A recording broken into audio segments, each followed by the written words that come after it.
प्रेम से बोलो श्री कृष्ण भगवान की जय। भोलेनाथ भंडारी की जय। एक बार बोल दो ना राधे राधे। प्यारे मित्रों, पिछले धारावाहिक में हमने आपको यानी कि 13वां धारावाहिक में हमने आपको भगवान श्री कृष्ण और राधा की लीला का वर्णन किया था। पिछली कथा में हमने आपको बतलाया था सतोगुण इस प्रकार राधे, केवल जो प्राणी प्रेम से मेरा मथन करता है उसे केवल एकमात्र मेरी ही छवि दिखाई पड़ती है। यहाँ तक पिछले धारावाहिक में हमने आपको बतलाया था। आगे का धारावाहिक अनमोल मधुमन रहस्य की वाणी भक्तों को निवेदन है, ध्यान से आगे के प्रसंग को सुनिए और आनंदमय हो जाइए।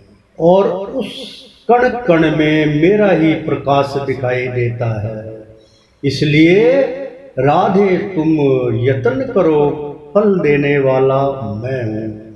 और भगवान श्री कृष्ण जी ने राधिका को कहा कि राधिके, तुम इतना जान लो कि इस संसार में समय की बहुत बड़ी महिमा है।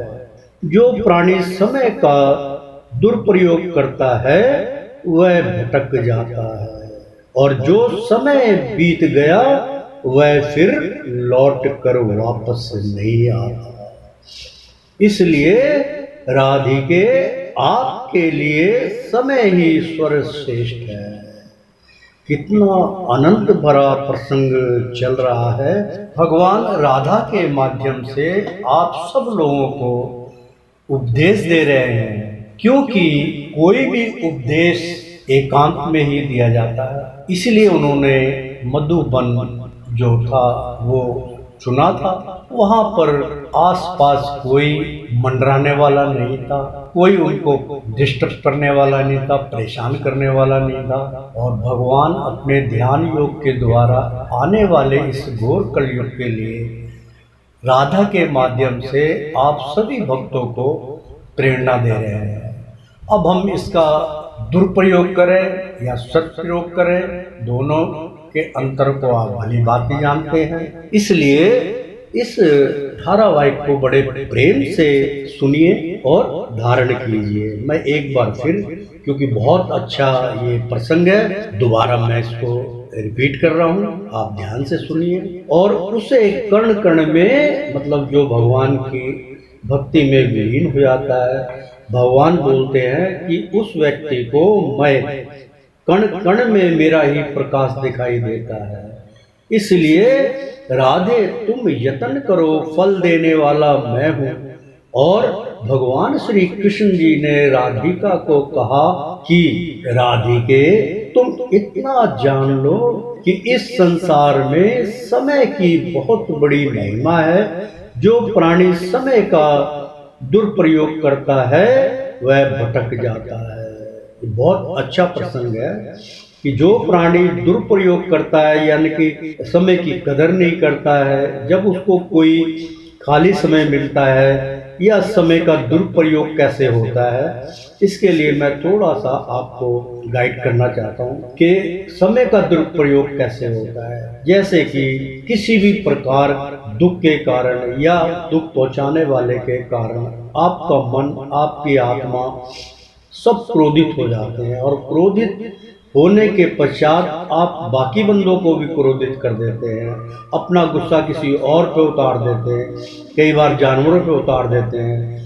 तो ये होता है दुरुपयोग। मतलब समय आपका क्या है?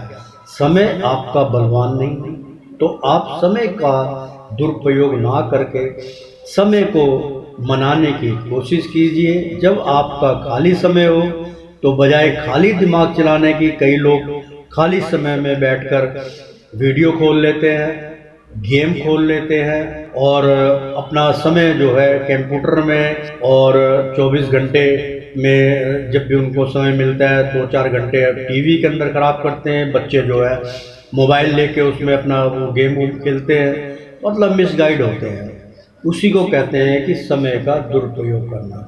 अगर आपको समय का कदर करना है तो समय के कदर करने के लिए आप अपने आप को पहचानिए, अपने आप को जानिए, मैं कौन हूँ, मैं किस लिए आया हूँ। एक दिन मेरा भी स्वर्गनाश होना है, एक दिन मेरा प्राण अंत हो जाएगा। जब मेरे पास समय नहीं होगा तब सिवा पश्चाताप के और कुछ मिलने वाला नहीं है। बार बार इस वाणी को कहते हैं तो कई लोग इस वाणी को सुन के, ये जितने भी संत लोग हैं, जितने भी स्वामी हैं, सब एक ही बात करते हैं, समय का ये करो, समय का वो करो, इससे क्या फायदा, इससे क्या लाभ, क्या हानि। वो अपने ही तर्क वितर्क में फंस जाते हैं और वो उसी को बोलते हैं अज्ञानता। अज्ञानता के वश में रहकर ऐसा दुरुपयोग इंसान करता है। तो समय को देखते हुए आप अपना समय नष्ट मत कीजिए। कम से कम आप रात्रि में 6 घंटे सोइए, बाकी समय में आप जो भी आप काम करते हैं अपना काम कीजिए। जब आपके पास समय हो घंटे 2 घंटे का उसमें रेस्ट कीजिए, फिर 1 घंटा 2 घंटा जितना समय दे सकते हैं समय में भगवान का सुमरण कीजिए, ताकि आने वाले समय के लिए आपके लिए रास्ता सहज ही खुल जाए। तो दुरुपयोग करता है वह भटक जाता है, और जो समय बीत गया वह फिर लौट कर वापस नहीं आता। मित्रों, ये समय की जो ज्ञाता है, समय की जो बात है, क्योंकि मैं हर व्यक्ति को समय के बारे में, आने वाले समय के बारे में, तीनों कालों के बारे में उनको ज्ञान प्रदान करता हूँ। अब मैंने ये माध्यम क्यों बनाया, मुझे आज्ञा दी है मेरे गुरुदेव श्री कृष्ण ने, तो मैं आपको उनकी वाणियाँ पहुँचा रहा हूँ। इसको कोई मिथ्या समझे या कोई ढाले, और जो समय बीत गया वो फिर लौट कर वापस नहीं आता, ये बहुत बड़ा तर्क है। मैं आप सब सुनने वाले भक्तों को एक बात से अवगत करा देता हूँ। इस बात को आप ध्यान से सुनिए, ध्यान में रखिए, और अगर कोई भी व्यक्ति इस बात का खंडन करता है तो वो मूढ़ी है, उसको संसार मूर्ख कहता है। अज्ञानता के वश में होके प्राणी ये काम करता है। लेकिन ये जो चीज मैं बतलाने जा रहा हूँ ये अनमोल वाणी है। इसमें एक समय ऐसे आता है प्रति एक इंसान जो है अपने शरीर से नफरत करने लगता है, क्योंकि जैसे जैसे उसका शरीर ढलता जाता है, आईना उसको जवाब दे देता है, आईने को देख के भी वो अपने आप को घबरा जाता है। फिर वो क्या करता है, उसका क्या नेचर हो जाता है, ध्यान से सुनिएगा। पढ़े लिखे जो व्यक्ति हैं वो भी ऐसा कर जाते हैं, जो पढ़े लिखे नहीं हैं वो भी ऐसा कर जाते हैं। लेकिन जो समझदार है, गांव के रहने वाले, भगवान के भजन कीर्तन करने वाले, वो इन चीज़ों को कभी भी अपने अंदर प्रवेश नहीं कर देते। एक बीमारी होती है जो जिसका नाम हमने खुद दिया है, जैसे आजकल आपने देखा है कि कोरोना का नाम दे दिया है, महामारी का नाम दे दिया है। अलग अलग विज्ञान, अलग अलग डॉक्टर्स अलग अलग तरीके से नाम को बना देते हैं, फिर उसको पुकारते हैं। हमने भी एक नाम रखा है। जब आदमी की आयु बढ़ती है, जैसे 50 साल का हो गया, फिर 51-52 आगे बढ़ेगा, तो उसको एक साइकोलिबिया का रोग लग जाता है। साइकोलिबिया होता है, साइको का मतलब होता है कि अपने उसमें रहना, अपनी तनातानी में रहना। फिर वो भूल जाता है, वो अपने बेटे के बराबर के बालक को जो है पिताजी कहने लगता है, कोई अंकल जी कहने लगता है, कोई कुछ कहने लगता है। तो उससे आयु कम नहीं होगी, बल्कि आप उस विवाद में आपके अंदर स्वयं बीमारी उत्पन्न हो जाएगी। क्योंकि आपका दिल, जब आप सोएंगे, अभी मैं 50 का हो गया हूँ, फिर मैं 52 का हो जाऊँगा, अगले साल 55 का हो जाऊँगा, फिर मैं 60 का हो गया हूँ यार, अब मैं 55-65 का हो गया हूँ। मतलब उसकी काउंटिंग गिनता जाता है बंदा, और उस काउंटिंग में उसका स्वास्थ्य संपूर्ण रूप से खराब हो जाता है। तो मित्रों, क्या समय किसी की गुलामी करता है? समय रुकेगा? समय कभी नहीं रुकेगा। इसलिए उस बात को मद्देनजर रखो ही मत। जब तक शरीर आपका चल रहा है, सबसे प्रेम कीजिए, प्यार से रहिए, अपने सेहत का ध्यान दीजिए, और अपने आप को हमेशा यंग समझिए कि मैं अभी जवान हूँ, मेहनत कर सकता हूँ, लेकिन अपनी सभ्यता, अपना ईमान, अपना धर्म, अपना कर्म और अपना जो समाज के प्रति फर्ज है उसको आप कभी मत भूलिएगा। बेटी बेटी होती है, माँ माँ होती है, पिता पिता होता है। अपने से छोटे को आप बेटा कह सकते हैं, छोटा भैया कह सकते हैं। आप अपने आप को छोटा बनने की कोशिश मत कीजिए। देखिए आपका स्वास्थ्य कितना खिला खिला रहेगा। अपने आप ही लोग आके के बाबा नमस्ते नमस्ते बेटा कैसे हो, ठीक हो? हाँ जी ठीक है। तो आपकी 4 तारीख होगी, आपके मन में खुशी उत्पन्न होगी। उम्र तो सबकी एक, जो सामने वाला व्यक्ति है आपको पता है कि ये मेरे से 2 साल 4 साल बड़ा है, वो आपको अंकल जी बोल रहा है। ये आजकल का माहौल चल रहा है, तो उसको बोलते हैं साइकोलिविया, कि उस आदमी के अंदर ये गलतफहमी पैदा होती है। तो अपने से बड़े को भी वो अंकल जी बोल रहा है और वो चिढ़ जाता है, यार मेरे को अंकल क्यों बोला, ये मेरे से बड़ा है, मेरे को अंकल जी बोल रहा है। उसको बोलने दो ना, उसका अपना स्वभाव है। उससे ना तो वो छोटा हो जाएगा ना वो बड़ा हो जाएगा, जो है वो है। इसलिए इन बातों को ध्यान ना रख के अपना कर्म कीजिए, परमात्मा की तरफ ध्यान रखिए। और जो आदमी परमात्मा की तरफ ध्यान रख के चलता है और इन चीज़ों का ध्यान रखता है कि मुझे समाज में रह के समाज में कैसे व्यवहार करना है, उस व्यवहार को अगर वो समझ लेगा तो मित्रों, कई बार आपने देखा होगा किसी की उम्र 60 साल की हो गई है, किसी की 65-70 की हो गई है, या किसी की 50 साल की उम्र है और देखने में लगता है कि शायद तेरे 70 साल की उम्र होगी, क्या तेरी 80 साल की हो गई। और कई लोग ऐसे हैं जिनकी 80 साल की उम्र होगी, वो लगते हैं अभी 60 के। उसका कारण क्या है? वो हमेशा खुश रहते हैं, छोटे बड़े को आदर करते हैं, मान सम्मान देते हैं, क्रोध कभी मन में नहीं लाते। उससे चेहरा जो है वो बिगड़ जाता है। इसलिए मित्रों, ज़्यादा लिपापोती भी नहीं करनी चाहिए फेस की, कि न्यूट्रल फेस को आप क्रीम लगा लगा तो सुराखों को बंद कर लेते हैं, झुर्रियाँ पड़ जाती हैं। वो तो कुदरत की देन है, पड़ेगी तो पड़ने देना। बाल जब तक ठीक है कि अभी तो हमारी किशोर अवस्था, भी हम जवान हैं, तो कभी कभार खिचड़ी पक गई तो चलो बालों में रंग कलर वगैरह कर लिया, ठीक है। नहीं तो कुछ समय बाद वो चीज़ भी समाप्त हो जाती है। तो प्रेम से बोलो श्री कृष्ण भगवान की जय। इसलिए समय का हमेशा ध्यान रखिए, दुरुपयोग मत कीजिए और प्रसन्न रहिए, खुश रहिए, सारी बीमारियों से दूर रहिए, परमात्मा का ध्यान रखिए, तो सचमुच आप सारी बीमारियों से मुक्त होंगे। तो एक बार बोल दो ना, राधे राधे। तो जो समय बीत गया वह फिर लौट कर वापस नहीं आता, इसलिए राधिके आपके लिए समय ही सर्वश्रेष्ठ है। आपको इस बात का हमेशा ख्याल रखना होगा। आप जब मेरी बांसुरी की धुन पर आओगी, क्योंकि भगवान का ये दूसरा प्रश्न है जिसके लिए वो उत्तर भी दे रहे हैं और प्रश्न भी उनका सुन रहे हैं, तो राधा को बतला रहे हैं कि अगर आपने समय का प्रयोग करना है और दुरुपयोग नहीं करना है, तो आपको स्पष्ट रूप से कहा कि राधिके आपके लिए समय ही सर्वश्रेष्ठ है। आपको इस बात का हमेशा ख्याल रखना होगा। आप जब मेरी बांसुरी की धुन पर आओगी तो आपको रास्ते में कई रुकावटें आएंगी।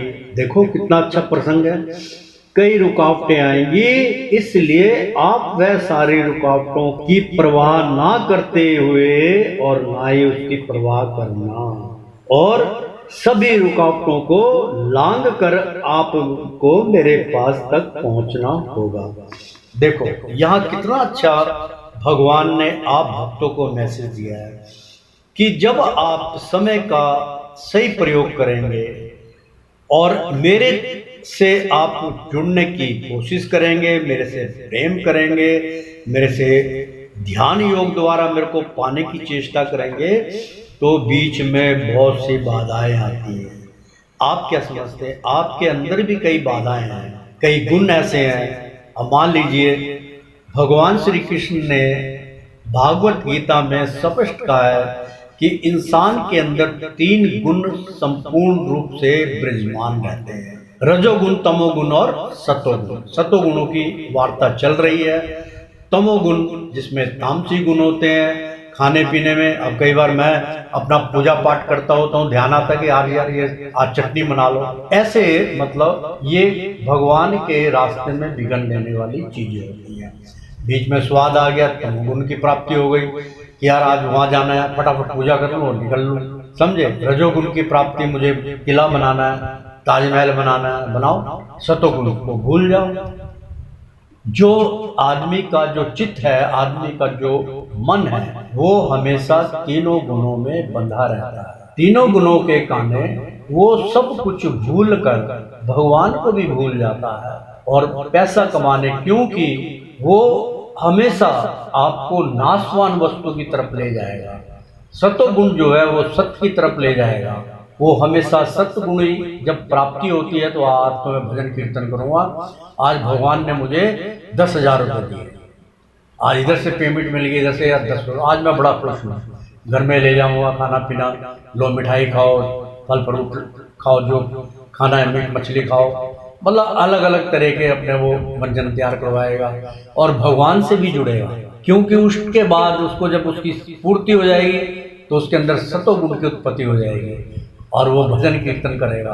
अरे ऐसा आनंद हमेशा हमेशा के लिए अपने अंदर विराजमान कर लो ना। तो मित्रों, भगवान से जुड़ने के लिए कई बाधाएं आती हैं। कभी कोई आवाज मार देगा, कभी कोई दुख का सामना आ जाएगा, कभी बैठे बैठे घुटने दुखने लग जाएंगे आपके। कभी जैसे आपको सहज लगे उनका नाम सुमरण कीजिए, ताकि बाकी जो आपके अंदर इर्द गिर्द जो अज्ञानता के वश काई जमी हुई है और अज्ञानता की तरफ ले जाता है, वो सब आस्ते आस्ते काई खत्म हो जाएगी और प्रकाश की ओर आपको मार्गदर्शन मिल जाएगा।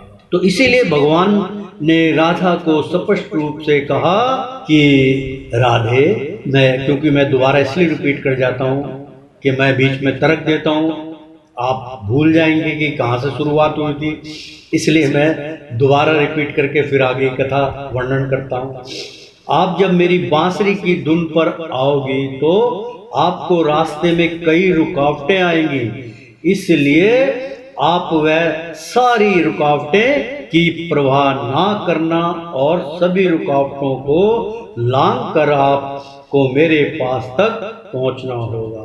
यहाँ एक बात और मैं आपको बतला दूं मित्रों, कि जो 10वें द्वार की दीक्षा होती है वो हम देते तो हैं, और आपको जो 5 अनानाद जो 5 शब्दों का चलता है और उनकी ग्रंथों में भी व्याख्या है कि 5 जो अनाहत हैं वो हमेशा हमारे मस्तिष्क में भजन कीर्तन करते हैं। उस आवाज को 10वें द्वार के सैसर धारा जो होती है सबसे ऊपर होती है, उसको छेड़ना इतना आसान नहीं होता है। हम उसको छेड़ देते हैं, लेकिन हमने 2, 3, 4, 5 बंदों को इसकी भी दीक्षा दी है 10वें द्वार की। जब तक प्राणी 10वें द्वार की दीक्षा प्राप्त नहीं करेगा उसको मुक्ति नहीं मिलेगी, मोक्ष नहीं मिलेगा। कपाल क्रिया इसीलिए की जाती है। तो जीवन काल के अंदर अगर आपको मौका मिले तो 10वें द्वार की आप दीक्षा किसी ना किसी गुरु से आप ले लीजिए।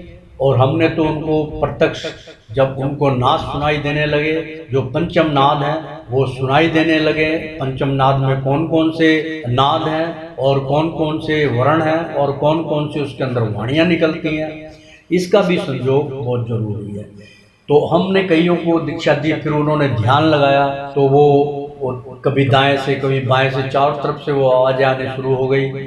मृदंग बज रहे हैं, घंटे बज रहे हैं, वो छेने बज रहे हैं हाथ वाले, और डपली बज रही है। यही 5 नाद होते थे जो अभी भी हमारे जो पुराने बुजुर्ग हैं और जो गांव देहात में हैं वो इसी साज को बजाते हैं। परमात्मा इससे खुश होते हैं। तो वो जब इंसान उसमें खो जाता है तो उसमें से एक नाद ढूंढना पड़ता है, वो है घंटा। जो घंटे का नाद है जिसमें से ओम का स्वर निकलता है, आपको वहां तक पहुंचना होता है ध्यान योग के द्वारा। तो बीच में कई रुकावटें आती हैं। आप पहुंचने लगोगे तो आपको पीछे से कोई आवाज डिस्टर्ब हो जाओगे, आप टूट जाएगी लड़ी। तो इसलिए कई बाधाएं आती हैं, उस बाधाओं की परवाह ना करके अपने मिशन पे कामयाबी की लहर पर पहुंच जाइए। और आदमी जब संकल्प कर लेता है कि मुझे वहां पहुंचना है तो इंसान पहुंच जाता है। मैंने आपको पीछे भी तर्क बतलाया था कि हम सतो पंथ रोहिणी वहां तक गए थे जहां तक मीडिया भी गई थी, लेकिन हम मीडिया से भी आगे गए थे। और वहां पर साल में मेरे ख्याल ज्यादा 5, 7, 10 बंदे ही दर्शन करके आते हैं उस सरोवर में स्नान करके, अन्यथा वहां कोई जा ही नहीं पाता। बड़े बड़े साधु संत वो तो बिल्कुल हिल ही नहीं सकते, क्योंकि वहां पर आप जिसको अपनी जान प्यारी है वो वहां पर कभी नहीं जाएगा, कदापि नहीं जाएगा। आपने वापस आना है, इसकी कोई गारंटी नहीं है। वहां पे लैंडस्लाइडिंग होती रहती है, बर्फ के टनों के हिसाब के पहाड़ टूट के नीचे गिरते रहते हैं, बंदा कई बार बर्फ में दब जाता है, मर भी सकता है, कुछ भी होता है। लेकिन हमने संकल्प किया था तो सब लोग कहते गुरुदेव अगर आप साथ में हैं तो कोई बाल बांका नहीं करेगा और हम आपके साथ चलेंगे। तो हमने कहा ठीक है चलो। हम अपने मिशन पे कामयाब हुए, हमने दर्शन किए। वहाँ जल के अंदर अब इतनी ठंड होती है वहाँ, उसके अंदर जो पानी में खड़े होके जो थोड़ा सा पत्थर 2-4 पड़े थे वहाँ पे, उसके ऊपर बाकी सब शिष्य हमारे पानी के अंदर थे, जिसको जहाँ जगह मिली वहाँ एक पत्थर के ऊपर हमने महायज्ञ का आयोजन किया था, क्योंकि हमें आदेश था कि पूर्णमासी के दिन, गुरु पूर्णिमा के दिन, और उस दिन रविवार का दिन था और बहुत अच्छा मतलब दिन था वो। तो उस दिन आपने, हो सकता कि उस दिन जो है भगवान के पता नहीं कितने दिन थे वहाँ, तो आप जो है उस दिन वहाँ पे महायज्ञ करना है, हवन करना है। तो हम उस पे, जबकि वहाँ नामुमकिन है हवन करना, क्योंकि हवा का भाव जो है बहुत तेज होता है वहाँ पहाड़ के ऊपर। वहाँ पे हवा का दमन नहीं होता, हवा बहुत तेजी से चलती है, तेज गति से चलती है। हमने फिर भी चंदन की लकड़ी ले गए थे, कपूर ले गए थे और बड़े प्रेम से हमने वहाँ हवन किया और संकल्प पूरा किया। हमने दर्शन करके आए, भगवान के दर्शन भी किए। तो मित्रों, अगर आपका संकल्प है कि मुझे भगवान श्री कृष्ण के दर्शन करने हैं, या मुझे बजरंगबली के दर्शन करने हैं, या मुझे शंकर जी के दर्शन करने हैं, या माँ दुर्गा के दर्शन करने, जिसको भी आप मानते हैं, अगर उसके दर्शन करने चाहते हैं आप, गुरु नानक देव के भी दर्शन कर सकते हैं आप। लेकिन उसके लिए धैर्य, संकल्प होना चाहिए, ध्यान लगाना चाहिए। क्यों? मन की शंका को मिटाइए कि वास्तुता में भगवान है या नहीं है। कुदरत तो है, जो कुदरत का करिश्मा है, आकाश पानी 5 तत्व है, सब हमारे जीवन काल में जीवन की रक्षा करते हैं, वो एक अलग चैप्टर है। अगर आपकी शंका है कि यार मैं गुरुद्वारे जाता हूँ तो गुरुदेव के मेरे को दर्शन क्यों नहीं होते, गुरु ग्रंथ साहब के दर्शन करते हैं, मैं प्रत्यक्ष गुरु नानक देव के दर्शन करना चाहता हूँ, मैं इस बात की गारंटी लेता हूँ और बोलो, आप उनके दर्शन कर सकते हैं, आप भगवान श्री कृष्ण के दर्शन कर सकते हैं, आप भगवान शिव के दर्शन कर सकते हैं, आप माता दुर्गा के दर्शन कर सकते हैं, भगवान राम के दर्शन कर सकते हैं, बजरंगबली के दर्शन कर सकते हैं। बाकी की मेरी कोई गारंटी नहीं है। इनके दर्शन तो संभव है, लेकिन उसके लिए आपको अटल विश्वास आपके अंदर होना चाहिए कि परमात्मा, मैंने दर्शन आपके करने हैं, चाहे कुछ भी हो जाए, मेरे को आप दर्शन दीजिए। और बिल्कुल अपने तन मन धन सबसे उनके ऊपर निछावर कर दीजिए और सब इंद्रियों को आप वशीकरण कर लीजिए, अपने मन को मार दीजिए। आप देखिए दर्शन होते कि नहीं होते। प्रत्यक्ष दर्शन होंगे, ये गुरु की वाणी का वादा है आप लोगों से। लेकिन यदि आप चाहेंगे तब, नहीं तो फिर आप शंका मत कीजिए और जैसे भगवान के सत्संग होते हैं उनकी राह पे चलिए, उनके वाणियों पे चलिए, आनंद लीजिए। दोनों विकल्प मैंने आपके सामने बतलाए, जो भगवान श्री कृष्ण ने स्वयं राधा के माध्यम से हम सब भक्तों को एक प्रेरणा दी है, एक हमें रास्ता दिया है, एक हमें मार्ग बतलाया है कि इस मार्ग पे चलिए अगर मुझ तक पहुंचना है, क्योंकि अंत में तो वहां जाना ही है ना। तो क्यों ना हम ऐसे स्वस्थ होके जाएं, नहा धो के स्नान करके बिल्कुल ऐसे तृप्त होके जाएं, भगवान प्रसन्न हो जाए। तो प्रेम से बोलो श्री कृष्ण भगवान की जय, राधा रानी की जय। एक बार बोल दो ना, राधे राधे। तो मित्रों, भगवान श्री कृष्ण ने कहा कि रुकावटों को लांघ कर आपको मेरे पास तक पहुंचना होगा। तभी आपको अपार शक्ति का पता चलेगा और तभी आप इस संसार से परे का ज्ञान प्राप्त होगा। इतना जब राधे ने सुना तो कहने लगी, क्योंकि इसमें बड़ा आनंद था जब भगवान श्री कृष्ण ने कहा कि अपार शक्ति का पता चलेगा और तभी आप इस संसार से परे का ज्ञान प्राप्त करेंगे और आपको ज्ञान प्राप्त होगा। इतना जब राहों में आपके जो अड़चन आएगी उसको आप मिथ्या कर दीजिए, उसको आप छोड़ दीजिए, आप मेरी प्रति ध्यान लगाइए।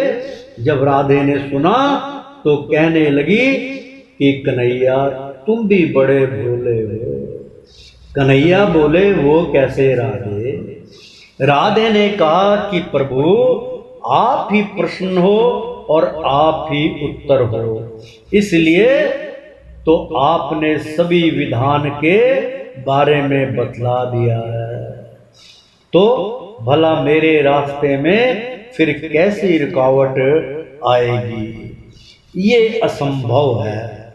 आप देख लेना कन्हैया, मैं ठीक समय में ही आऊंगी, क्योंकि कन्हैया मेरे में आप ही आप समाहित हैं, इसलिए केवल आप ही का ध्यान मेरे मन में है और आप जिसके साथ हो उसका भला कोई क्या बिगाड़ेगा। यानी कि जिसका हाथ, जिसके सर के ऊपर प्रभु का हाथ हो, और प्रभु का हाथ कैसे होता है? कहते हैं कि सब प्राणियों पे भगवान श्री कृष्ण का हाथ होता है, उनका हाथ सबके सर पे होता है। लेकिन मित्रों, आप किसी से मित्रता करते हैं, उसमें आपका निष्काम भाव होता है, या आप लालच में करते हैं, उसमें लालच होता है। इसलिए अगर आप निष्काम भाव से भगवान श्री कृष्ण की आराधना करते हैं, उनको मन में बसा लेते, तो वो सचमुच आपके मन के साथ मन के रथ पे सवार रहते हैं, बैठ जाते हैं।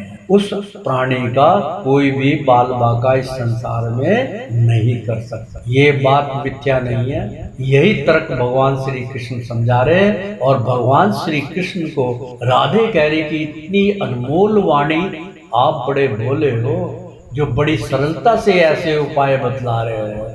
देखा मित्रों, वही बात आ गई जो मैंने आपसे कहा था कि भगवान ने दया करके, वो दया के पात्र हैं, भगवान ने हम सब भक्तों पे दया करके और आप लोग तक इतनी अनमोल कथा का वर्णन कर रहे हैं राधा के माध्यम से।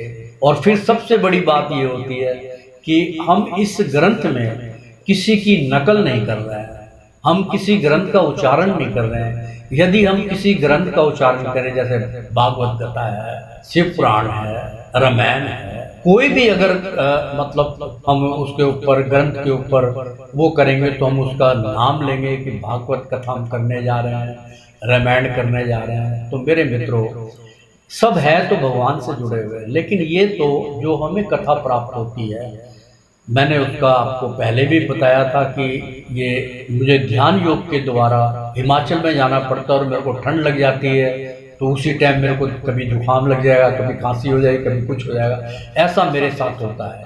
तो मैं वहाँ बैठ कर फिर ध्यान लगाता हूँ, फिर मैं आप तक वो वाणी जो मुझे मिलती है वही वाणी मैं आप तक पहुँचाने की चेष्टा करें। तो मित्रों, इतना आनंद कि आपको आध्यात्मिक ज्ञान के द्वारा जो चीज़ प्राप्त हुई है, जो अनमोल वाणी प्राप्त हुई, उसी की व्याख्या करके हम आप तक वो प्रसाद पहुँचा रहे हैं, तो हमें भी खुशी होगी ना कि उस प्रसाद को आप भगवान विष्णु का प्रसाद समझ के, आप विष्णु भगवान का भोग लगाया हुआ प्रसाद समझ के तय दिल से इसको ग्रहण कीजिए। देखिए आपको कितने आनंद की और परम आनंद की प्राप्ति होगी। तो और आप जिसके साथ हो उसका भला कोई क्या बिगाड़ेगा। इतना सुनकर वहां नारद जी पधार गए और नारायण नारायण नारायण कहते हुए बोले, ठीक ही तो है देवी राधिके, आपका तो जन्म जन्म का साथ है और आपने ठीक ही तो कहा है, जिसके स्वामी कृष्ण कन्हैया नंद गोपाल गिरधारी हरिहर हो, उसका भला मार्ग कौन रोकेगा। नारायण नारायण कहते हुए नारद मुनि प्रस्थान कर गए और धन संयम और राधिके के भी मधुबन से, यानी के शाम का समय हुआ और घनश्याम और राधिके भी मधुबन से अपने अपने द्वार पर प्रस्थान कर गए। अब राधिके दूसरे दिन की प्रतीक्षा करने लगी और अब भगवान श्री कृष्ण राधे के साथ मिलकर इस मधुबन का रहस्य सुलझाने के लिए राधिके को भी मोह माया के जाल में फांस देंगे। यहाँ दूसरा अध्याय हमारा समाप्त हुआ। तो प्रेम से बोलिए श्री कृष्ण भगवान की जय। और श्रीमन नारायण नारायण हरि हरि। तेरी लीला सबसे न्यारी न्यारी, बोलो हरि हरि। और श्रीमन नारायण नारायण हरि हरि।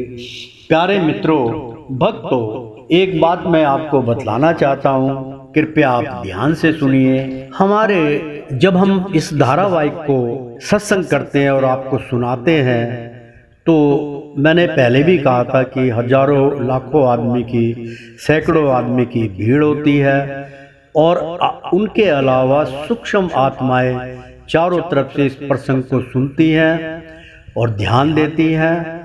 और हमें क्या इजाज़त जब तक होती है जब तक भगवान से ध्यान लगा होता है।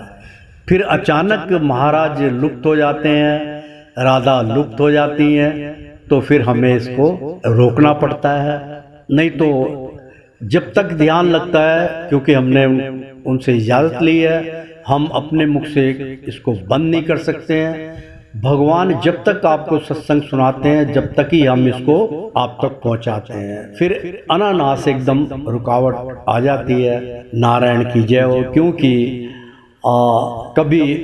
कई बार तो 25 मिनट तक ही हमें ध्यान लगता है, मतलब जुड़ते हैं हरि। कभी 35 मिनट तक जुड़ेंगे, कभी 40 मिनट तक, कभी 45, कभी 50, कभी 55। और मैं थोड़ा सा डर के सत्संग करता हूँ, कहीं महाराज पूरी रात के लिए जुड़ जाए तो क्या करोगे आप। उसके मैं टुकड़े तो करूँगा नहीं। जितना मुझे प्रसंग मिलता है, जितना सत्संग मिलता है, उतना सत्संग करता हूँ। उसके बाद वही प्रसंग आप तक मैं पहुँचाता हूँ। इसलिए प्रिय मित्रों, आप सुनिए। आप 2 भागों में सुन लीजिए अगर आपके पास समय नहीं है, वरना अन्यथा इन चीज़ों के लिए आप समय ना गंवाइए। अपने कान में आप उसको अपलोड कर लीजिए, आप रिकॉर्डिंग कर लीजिए, अपने कान में लगाइए या लाउड स्पीकर में लगाइए।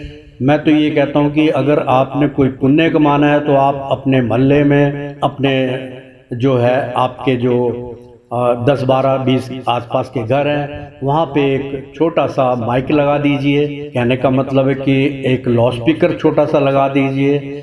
और सुबह सुबह भोर समय में दूसरे दिन जब ये एपिसोड लॉन्च हो जाता है, उसके बाद उसको रिकॉर्ड कर लीजिए। डायरेक्ट आप फ़ोन से भी कर सकते हैं या उसको रिकॉर्डिंग करके आप डाउनलोड करके रिकॉर्डिंग कर लीजिए, सब्सक्राइब कीजिए। और उसको मतलब जो है सुबह सुबह आप मंदिर में भी लगा सकते हैं, आप घर के ऊपर भी लगा सकते हैं। मध्यम आवाज़ में लगाइए, लोग उसको सुने, लोग का ध्यान आए कि यार सत्संग चल रहा है, तो लोग आपसे पूछने आएंगे कि आप बहुत अच्छा सत्संग लगाते हो। तो आप चाहे तो हर संडे को वो सत्संग लगा सकते हैं। डिमांड आए तो आप दोबारा भी उसको रिपीट कर सकते हैं। तो लोग देखिए कैसे आप प्रभावित होते हैं। तो मेरा आपसे निवेदन है कि थोड़ा सा आप लोग इस तरफ भी ध्यान दीजिए। तो प्रेम से बोलो श्री कृष्ण भगवान की जय। एक बार बोल दो ना, राधे राधे।